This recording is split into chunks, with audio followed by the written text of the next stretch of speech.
tunes here.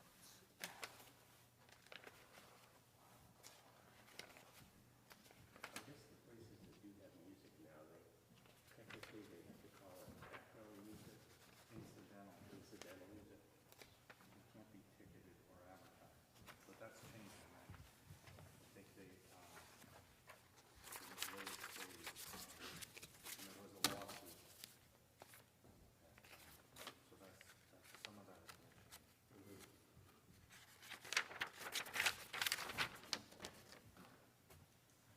Okay, starting with the second one.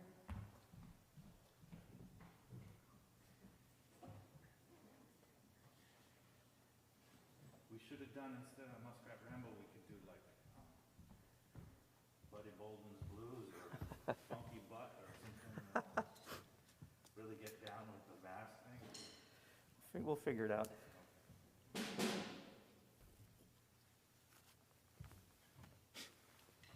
Good afternoon. Welcome to the second of our Monday Jazz live stream. I'm Tim Olsen from Union College. I've brought along a few friends. I have Mike Benedict on the vibes, Pete Twigo on the bass, and Pete Sweeney on the drum set. And this program is called The Great Bands. Normally, when I'm live teaching this history of jazz class, we deal with, Tommy Dorsey, Benny Goodman, Artie Shaw, et cetera, Maynard Ferguson maybe even. But because we're a little leery about bringing horn players and all of their spit into our session, all of their air and their spit, I'm dealing with rhythm players who aren't so spitty, we're hoping. And we're going to keep our masks on while we play. I'm just going to take my mask off while I do the talking here. So we've got a variety of pieces. I'm really lucky to have Mike Benedict with us, a great vibist and also a drum set player in his own right. And so I've got some vibe-friendly pieces from throughout the last century.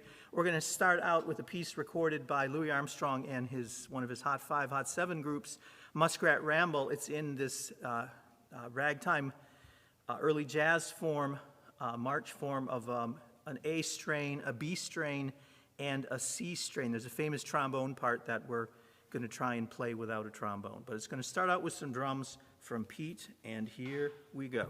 1, 2, 1, 2.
So again, that gives you a taste of early jazz with kind of alternating between a 2-beat feel and a 4-beat feel, and the progression of these different strains, the A section, the B section, as a lot of pieces from the textbook listening that we're using.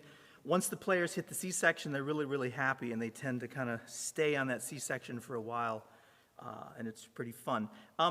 Pete Sweeney, I know there's not a mic nearby, but can you tell us a little bit about drums transitioning from marching to kind of a jazzy sensibility?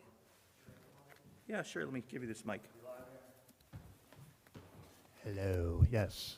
What happened basically in New Orleans is that you had the traditions of African music coming together with military type of instruments like the snare drum, bass drum used in parades. So a lot of the European type of rhythms, like a snare drum solo or marchy type of things, were basically, wow, and there they are. Is that they were brought together in what was becoming Dixieland, ragtime music, and then big band music. And the drums were really one of the innovators of that style, because in a sense you had somebody who was now responsible for playing bass drum, the snare drum, the cymbals, and the hi-hat with your left foot, which was multiple people in a marching band. Now you had one person kind of determining which direction the rhythm was going to go in rather than by committee. And a lot of this is very interesting to see sort of the progression of the music and the progression of a drum set, whereas the bass or the piano has basically stayed the same for a long time. The drums have changed, and a lot of that is the personalities of the people that played and also the people they were playing with. So as we go through the concert here, I'll try to make attempts to sort of illustrate some of these points the best that I can using just one drum set, not multiple drum sets. So we're going to kick it ahead a decade or so.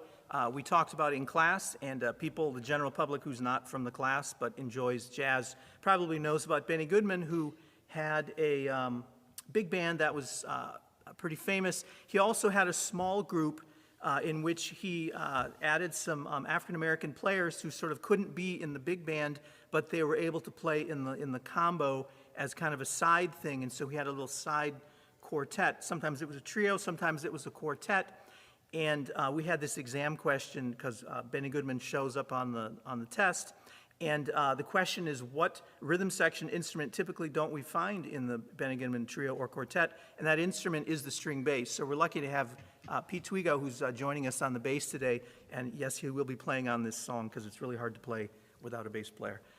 But when it was a trio, it was clarinet, piano, and drums, and when it was a quartet, he added like Lionel Hampton on the vibes, a great player. And so we're really happy to bring you this classic Benny Goodman quartet piece from 1937 called Avalon. So here we go. 1, 2, 1, 2.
what's fun about that piece is that it has this crazy shout chorus built into it. Normally we think about shout choruses and how they exist for large groups and how you've got 5 saxes versus 4 trumpets versus 4 trombones, and they're just screaming and wailing at the top of their lungs to end a piece. And here we get this precision, what they call secondary ragtime again. We've got a 3 against 2 going on in the melody against the rhythm section of bass and drums, which are just chug, chug, chug, chugging away. 1, 2, 3, 1, 2, 3, 1, 2, 3, 1, 2, 3, 1, 2, 3. And again, it causes a lot of drama among the audience and also among the musicians who hope they're playing it right. And that drama resolves when they all hit the downbeat precisely, and that is the magic of this polyrhythm, secondary ragtime kind of a feel. And it's fun to execute, it's fun to listen to. We have, let's see, what do we got now? We have a piece from the book of George Shearing, a great pianist who built this instrumental sound. The first concept comes for the piano called locked hands, where instead of playing a nice stride rhythm like, I'll play a little bit of the song I'll Remember April in a stride pattern.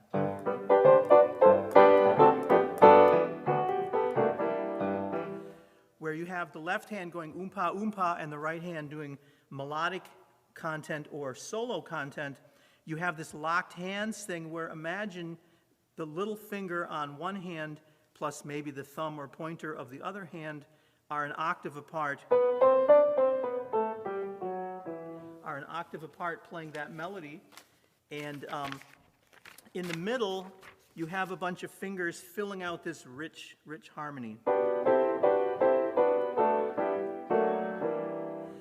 And to add to the mix, you throw the vibes playing in unison with the piano, and to add to that mix, we don't have one today, but he had electric guitar also joining in the mix. So you got this beautiful, rich, kind of glassy, beautiful, glowing sound of piano, vibes, and guitar, all playing the melody in a very precise way. It's kind of a more elegant, controlled kind of a jazz rather than other things we're going to be playing today or on different days, but it's great to take advantage of the vibes and kind of the beautiful ringing quality to play this piece. Mike, can you explain the motor and the pedal and stuff like that? Can you explain how that, Yeah, sure. how that works? So this is a mallet percussion instrument, and it's the newest one that was ever made. It's actually less than 100 years old, but it's similar to the marimba and the xylophone and the orchestra bells in that the keyboard is laid out here just like a piano. These are would be the white keys of the piano. These would be the black. But inside these resonators, we have fans that are turning. So if I press on this pedal, just like a piano, when you press on the piano pedal, it'll let the notes ring. The sound vibrates because inside these resonators, the fans are turning around. I could also turn the motor completely off, and you just get a...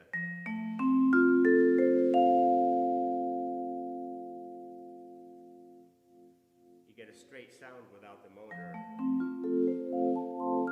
Back in the early days of the vibraphone, there was basically one setting, 1 or 2 settings, and usually it was very fast. So it could go as fast as this in terms of the vibrato.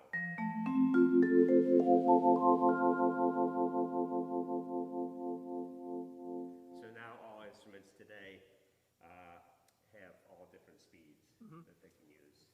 I mean, it's amazing. The sound vocabulary is so rich. The sound spectrum. You play a couple tones, and it just literally fills up the whole spectrum with that sustain. It's really an amazing sound. Because the other percussion instruments, which are sort of derived from African sources, like the marimba and xylophone, they've got kind of a more dry thing, and you often have to do rolls to kind of get a sound to sustain. Whereas in the vibes, you hold down the pedal, you hit a note, it could last 15 seconds or something like that. So it's used a lot in film and commercials and things like that because it's such a distinctive sound quality. And when you have the vibrato enough, it kind of makes you feel a little queasy, I think, wah, wah, wah, wah, wah, kind of a thing. But we're going to take advantage of the vibes and its rich tone in this piece, I'll Remember April, as interpreted by George Shearing and his quintet. A 1, 2, a 1, 2, 3, 4.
Thank you. So again, that's a very interesting, rich sound. I'm doing a solo piano concert 2 weeks from today, the third one on our series, The Great Pianists, and I'll be exploring a little bit of George Shearing and another pianist known for his locked hands called Errol Garner. And it's one school of piano playing that almost evolves or evokes kind of a classical sensibility like Debussy or late romantic composers, Liszt or Chopin or something like that. It brings kind of a very different sensibility as compared with like a bluesy feel that you might get. And there are people like Oscar Peterson who can kind of do both. They have got a very bluesy edge and a locked hands concept they can sort of throw together, and you'll hear about that in 2 weeks' time.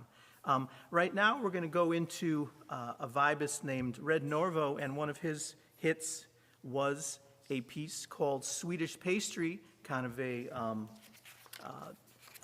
bebop blues written by Barney Kessel.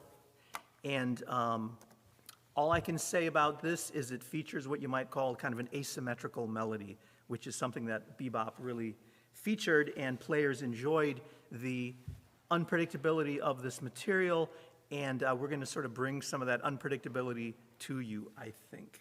So here we go. Bumped, bumped. But we want drums at the beginning? Some bebop drums? Sure. 1, 2, 1, 2, 3,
There's that unpredictability.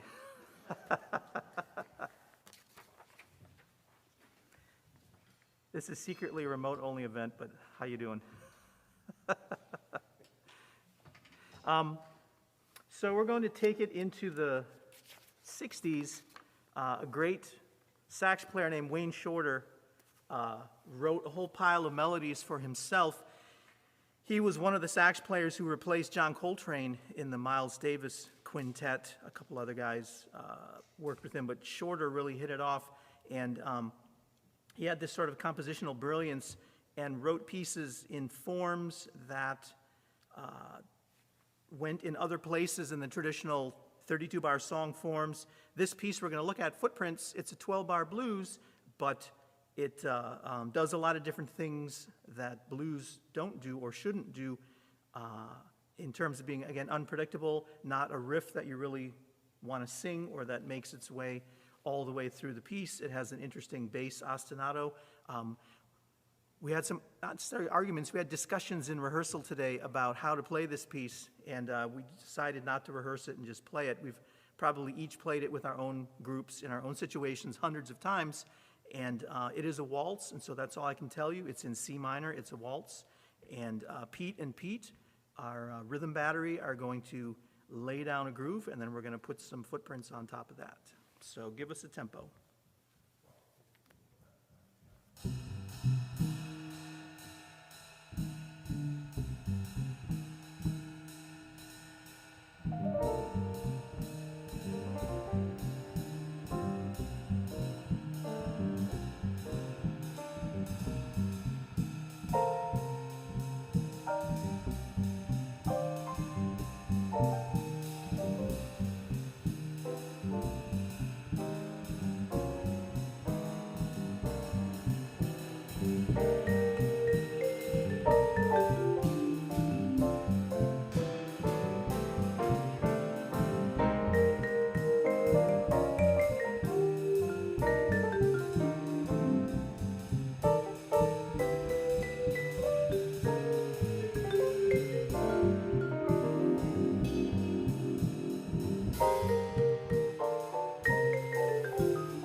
So you can see the role of the rhythm section really has changed since the swing era and even bebop.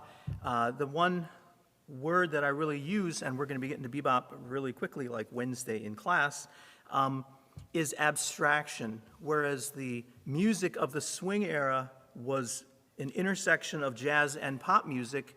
A large subset of the American public and the world public, especially Europe, with the influence of American forces traveling kind of all around the world in World War II, South Pacific, Africa, Europe, Asia, etc.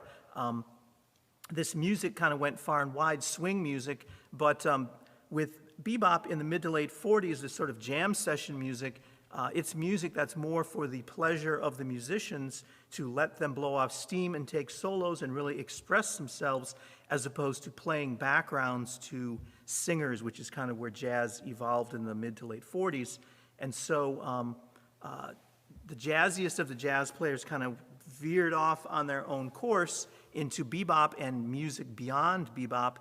And what the rhythm section was doing was not keeping time for dancing, but providing another active voice in the mix. So it wasn't just melody up here and accompaniment down here. It was horn players, singers, rhythm players, all kind of thrown at the same level of import, and different parts would jump out and kind of gain prominence, whether the rhythm section or melody or a solo.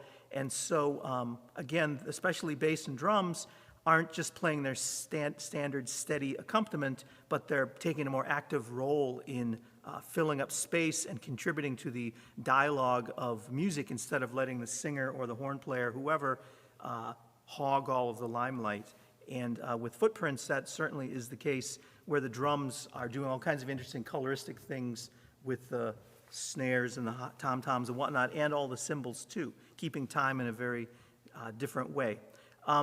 Pete, can you play a little bit of how you were keeping time with Footprints and how that's different than like a typical swing or even a bebop kind of piece? So you're taking this break.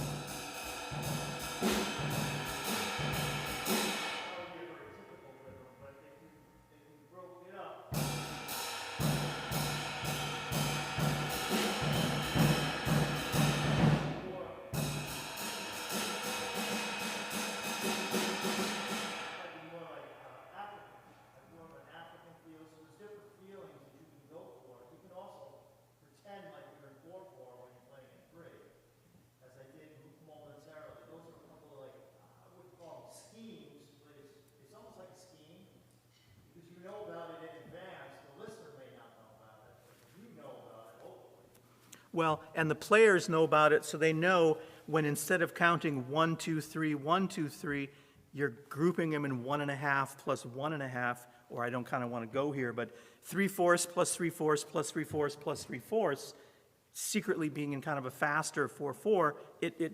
The players, when they latch on, it's very exciting again because it creates this rhythmic tension and this dynamic tension. Again, it's not good music for dancing because it seems like you sped up, or the drummer, something's weird going on with the drummer. So, but it's music, it's sort of more music for your head rather than your heart. But I mean, you can still feel it and still enjoy it. And when the music gets loud, the music gets soft, etc., more dense, less dense. Those are the sort of things that are happening rather than romantic melodies and, you know, lyrics about the moon and stuff like that.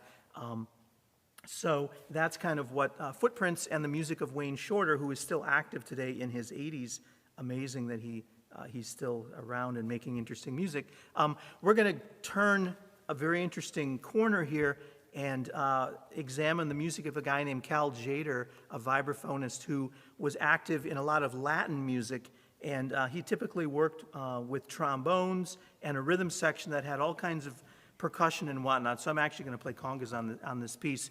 But there's this piece by Dizzy Gillespie called Wachiwara, and Chano Pozo, another Afro-Cuban player who contributed a lot to his work. And it's great to have a vibes thrown in the mix because that exists in the original recording, but you'll hear some great Latin grooves. The harmony is more of a short cyclical pattern.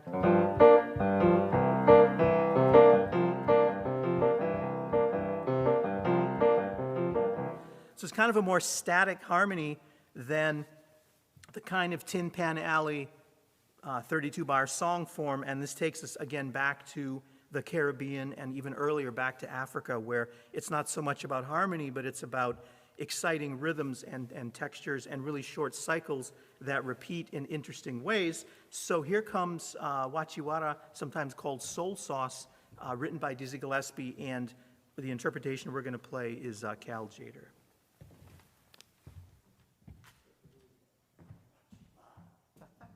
Sing along. Protect those hands. I brought Band-Aids. Okay. Take it away.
Thank you. Again, Mike Benedict on the vibes, really laying it down on a solo. That's great. And Pete Sweeney on the drums. It's really weird. and I think I'm speaking for all the players, to play a high-energy piece, and it ends, and it's followed by silence.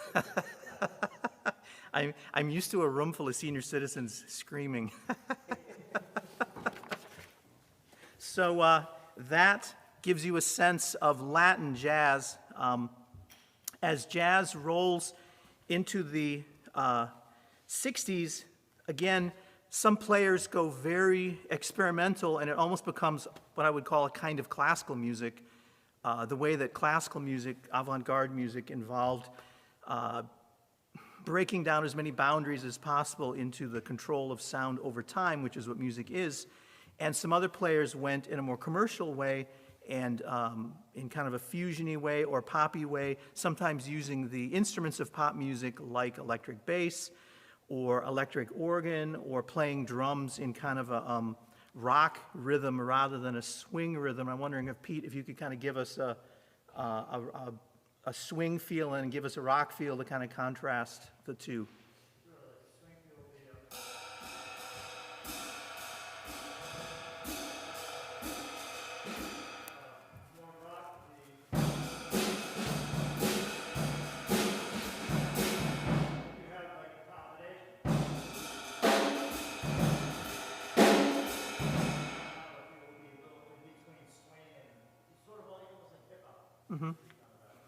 And so you're going to find within a whole spectrum, the whole spectrum of pop music, African-based music like rhythm and blues, the blues, jazz, rock, all these various strands of rhythm playing from the most traditional New Orleans Dixie-ish kind of two-beat feel to the most amazing funk. Can you give us kind of a funk beat?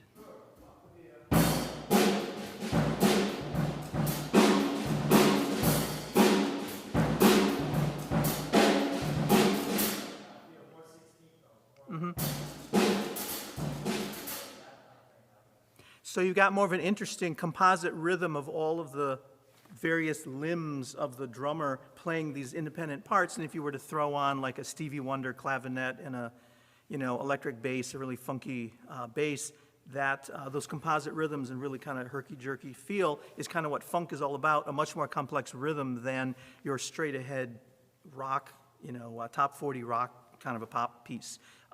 So it's interesting that I would say commercial musicians, who everyone on the stage is a commercial musician, have to learn all these different jazz languages in order to get work.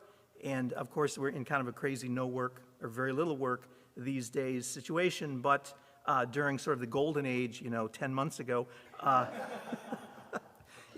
you would go anywhere from playing a wedding where you're playing the most standard ballroom kind of music to club dates to concerts to everything in between, and you really have to know a super wide variety of what I would call these jazz dialects in order to be a successful musician. There are people, and Pete, our bass player, was talking about some of the Dixieland guys who he's played gigs with and how they have pretty extravagant wardrobes and stuff like that.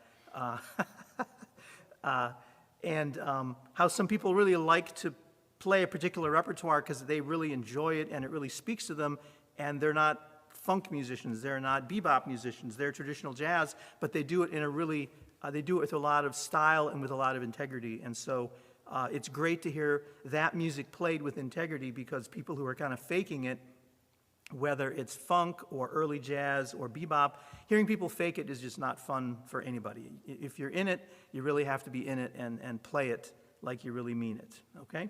This is going to lead us to a piece by pianist Chick Corea called Crystal Silence, and this is sort of more in the space fusion-y jazz kind of way, and Chick Corea has played a lot of different kinds of music, Latin music especially, kind of more, there's a record label called ECM out of Germany, and they have this kind of more light and spacious kind of a feel, and he's recorded lots of albums, and he's worked with a lot of collaborators who record and feel music in that way.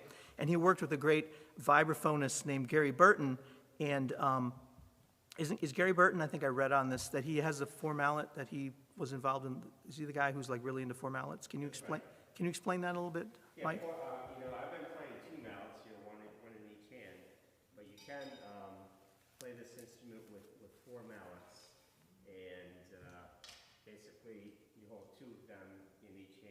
that enables the player to play chords like a piano player would. So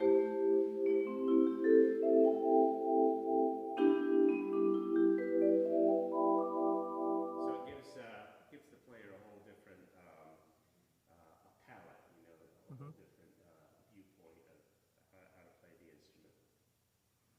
Great. So we're not quite sure how many mallets Mike is going to use on this piece. So send me a note or something. But anyway, here comes Crystal Silence, and because this piece is normally done in a rubato, a nice slow, out-of-tempo feel, we're really just going to play it once, just to kind of give you a sense of this more spacious, almost kind of a European classical music, chamber music, kind of an approach to this jazz with a very modern sort of collection of chords to choose from. So here we go. Who knows what's going to happen?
Thanks. So we got time for one more. There is a great and super innovative vibes player who grew up in Albany.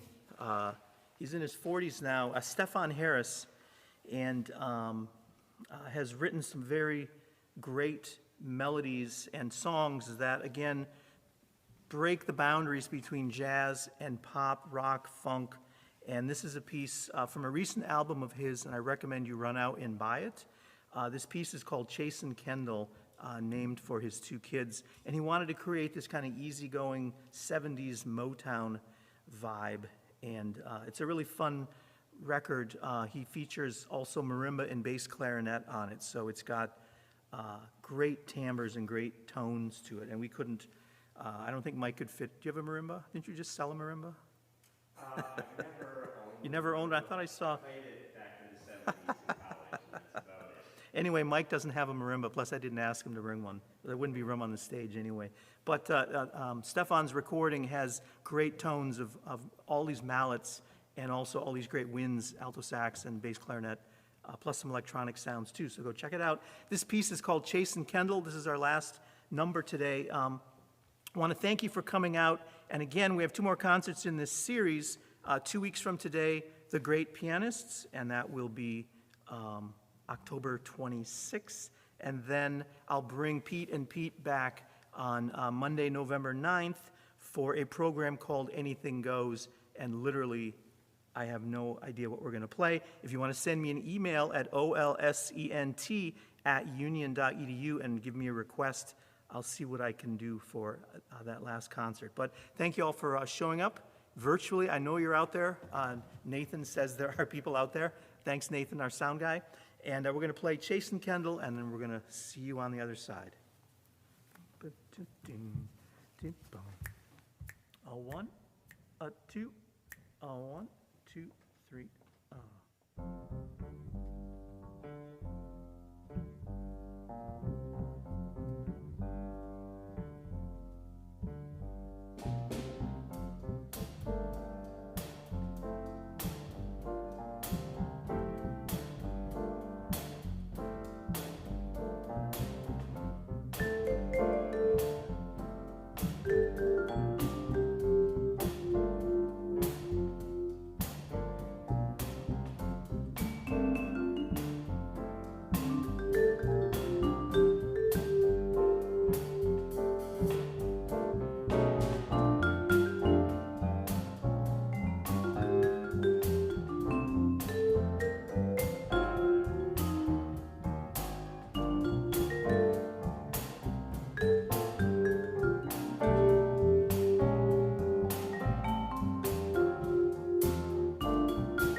Thank you, Mike Benedict on the vibes, Pete Twigo on the bass, and Pete Sweeney on the drums. That's all we got for you. Thank you so much to our Nathan, our engineer, for making this happen, and First Reformed, also Union College, Department of Music, and other offices supporting this program. So we'll see you in 2 weeks with some piano music, and thanks for coming out. Over and out.